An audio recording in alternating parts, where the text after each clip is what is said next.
जुन्नर तालुक्यातील आळे येथे आदित्य शांताराम कुराडे यांच्या मातोश्री व शांताराम कुराडे यांच्या पत्नी वैकुंठवासी रंजना शांताराम कुराडे यांचा 5.5 महिने पुण्यस्मरणाचा कार्यक्रम नुकताच संपन्न झाला। यावेळी 500 आंब्याच्या रोपांचे उपस्थितांना वाटप करण्यात आले। वैकुंठवासी रंजना कुराडे यांनी आपल्या जीवनात अनेक झाडे लावली व वाढवली, त्यामुळे झाडे लावा झाडे जगवा हा त्यांचा संदेश समाजात जाण्यासाठी कुराडे परिवाराच्या वतीने 500 आंब्याच्या रोपांचे वाटप करण्यात आले। कार्यक्रमाची सुरुवात प्रतिमा पूजनाने झाली। भ शालिकराम महाराज खंदारे यांचे प्रवचन झाले। उपस्थित मान्यवरांनी रंजना कुराडे यांना भावपूर्ण श्रद्धांजली व्यक्त करून त्यांच्या जीवनातील कार्याला उजाळा दिला। पाहुयात सविस्तर। ग्रामोन्नती मंडळाच्या इलेक्शनच्या वातावरण पिरियडमध्ये ताईंचा आणि आमचा संपर्क आला।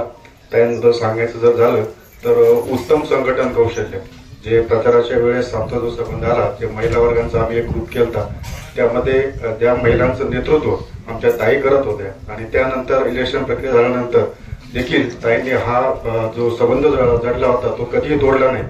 त्या आमच्या संचालक मंडळ आणि ज्या आमच्या महिला आहेत त्या सर्वांचं ताईंनी 2 ते 3 वेळा गेट टुगेदर करून त्यांचा जो हा संघटन कौशल्याचा जो छंद आहे तो अधिक जोपासला। आपण दसऱ्याच्या वेळेस पाहिलंच की ज्या लोकांनी भावना व्यक्त केल्या त्या प्रत्येकाच्या डोळ्याच्या कळा पाणवल्या होत्या। एवढं ताईचं कौशल्य समाजकार्य आहे। मी जास्त काही न बोलता ताईंना सर्वांच्या उपस्थितीमध्ये भावपूर्ण आदरांजली व्यक्त करतो। हुद्द्यावर गेला पाहिजे आणि त्यांचं ते खरोखर स्वप्नात सत्यात उतरलेलं आहे। तिथली फार मुलं, अगदी परिसरातली मुलं सुद्धा आपल्या त्या नामांकित शाळेमध्ये शिकून चांगल्या चांगल्या हुद्द्यावर गेलेले आहेत। म्हणजे नुसताच समाजाचा विकास। माझा तसा आळ्याशी संबंध खूप जुना आहे, कुराडे परिवाराशी संबंध खूप जुना आहे। कारण तुमच्या शहरीतले सगळे जे काही कुराडे कंपनी होते माझ्याच घरी राहायचे आळ्यामध्ये। माझ्या आईच्या हाताखाली सगळे मोठे झाले। त्यामुळे आज मी काल निघतानाच माझी गाडी तिथे खराबवाडीला खराब झाली तरी मी आज सकाळी इथे पोहोचलो, कारण फक्त रंजनाताईंसाठी आणि शांताराम कुराडेसाठी त्यांच्या रंजनाताईंच्या आत्मशांती मिळो हीच सदिच्छा इथे बोलून दाखवतो। मुंबई येथे आपली कार्यसेवा करीत असताना खरं तर एक शैक्षणिक क्षेत्रामध्ये चांगल्या पद्धतीने काम केलं आणि शैक्षणिक क्षेत्रामध्ये काम करीत असताना जेवढे पोपटचे टोलवडे अध्यक्ष होते त्या काळात खरं तर महाविद्यालयाची परवानगी मिळवण्याच्या कामात त्यांनी एक मोठा वाटा उचलला आणि अतिशय जिगरीनं का आम्ही त्याला साक्षीदार आहोत। खरं त्यावेळी मी पण संस्थेत त्यावेळी संचालक म्हणून काम करत होतो आणि माझे विद्यार्थी संघाचा अध्यक्ष म्हणून काम करीत असताना त्यांनी मग त्या काळात आर्थिक चणचण ग्रामोन्नती मंडळा होती, त्या आर्थिक चणचणच्या देणग्याच्या रूपाने देणग्या मिळवून देण्याचं काम असो किंवा महाविद्यालयाची परवानगी मिळवून देण्याचं काम असो, अशा नॅशनल ग्रामोन्नती मंडळाच्या कार्यक्षेत्रात त्यांनी खूप मोठा वाटा उचलला। आणि खरं तर हे सर्व काम करीत असताना त्यांना जर खरं मोठी साथ जर मिळाली असेल तर खरं ती रंजनाताईंची मिळाली। खरं तर रंजनाताई आता पोपट शेट्टी सांगितलं की ज्यावेळी ज्ञानेश्वर ग्रामोन्नती मंडळाचं निवडणूक होती त्यावेळी त्यांनी उत्तम प्रकारे महिलांचं संघटन केलं आणि संघटन करीत असताना खरं तर निवडणूक झाली तरी त्यांनी एक गेट टुगेदर 4-5 वेळा बोलवलं आणि महिलांचं मनोरंजन करण्याचं काम, त्यांना मार्गदर्शन करण्याचं काम त्यांनी केलं। अशा रंजनाताई खरं तर अतिशय ऍक्टिव्ह व्यक्तिमत्व होतं आणि खरं तर ठीक आहे, माणूस वृद्धापकाळाने जातो, माणूस शरीर जीर्ण झालं 80-90च्या पुढे गेला, त्याचं शरीर जीर्ण झालं तो गेला तर हरकत नाही, परंतु ताई ह्या खरं तर तरुणपणात गेल्या। त्यांचं शरीर जीर्ण होतं, अचानक जाणं आणि कमी जाणं हे खूप मोठं दुःख करताना शांताराम शिकला आहे।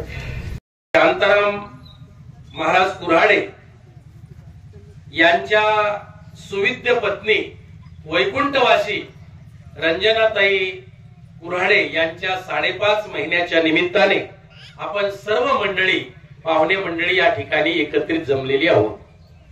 आता सूक्ष्म विचार जर केला तर अगोदरच्या वर्षी पूर्ण आळंदी ते पंढरपूर वारीचा प्रवास ताईंनी आमच्या सोबत केला। म्हणजे जवळजवळ 20-21 दिवसाचा जो काही वारीतला प्रवास आहे तो प्रवास संत महात्म्यांच्या उपस्थितीमध्ये आणि आळंदी पासून तर पंढरपूर पर्यंत तो प्रवास झाला। त्यानंतर दर 3 वर्षांनी येणारा पुरुषोत्तम मास म्हणजेच अधिक मास ज्याला म्हणतात तो अधिक मास आला आणि त्या अधिक मासामध्ये आमच्या सर्व विश्वस्त मंडळांनी निर्णय घेतला की संत श्रीपाद बाबा आणि संत रामदास बाबा यांचा पालखी सोहळा जसा आळंदीपासून पंढरपूर पर्यंत जातो तसं पुणे जिल्ह्यामधील जेवढे काही भाविक असतील आणि ज्यांची इच्छा असेल की या महात्म्याच्या पादुका आपल्या घरी याव्या, तर असे काही मंडळी जर आम्ही आवाहन केलं, जर काही भेटले, तर 1 दिवसाचा कार्यक्रम तुम्हाला तुमच्या मर्जीनुसार कसा करायचा ते तुम्हाला पूर्ण स्वातंत्र्य दिलं गेलं. आणि त्या जवळजवळ अधिक मासामधील 1 दिवसाचा कार्यक्रम मला वाटतं ताईंच्या मार्गदर्शनाने आणि भाऊंच्या पुढाकाराने त्यांनी याच ठिकाणी घेतला. मला अतिशय सांगायला आनंद वाटेल की आपल्या गावातील जे ग्रामदैवत आहे, प्रत्यक्ष कैवल्य साम्राज्य चक्रवर्ती ज्ञानेश्वर महाराजांनी ज्या रेड्याच्या मस्तकावर हात ठेवला आणि रेड्यामुखी वेद बोलविला, गर्व द्विजांचा हरिला, मोक्ष रूपे प्रगटला ज्ञानोबा माझा, हे 15व्या शतकामध्ये या रेडेश्वराबद्दल शांतीब्रह्म एकनाथ महाराजांना त्यांच्या अभंगवाणीमध्ये लिहावं लागलं.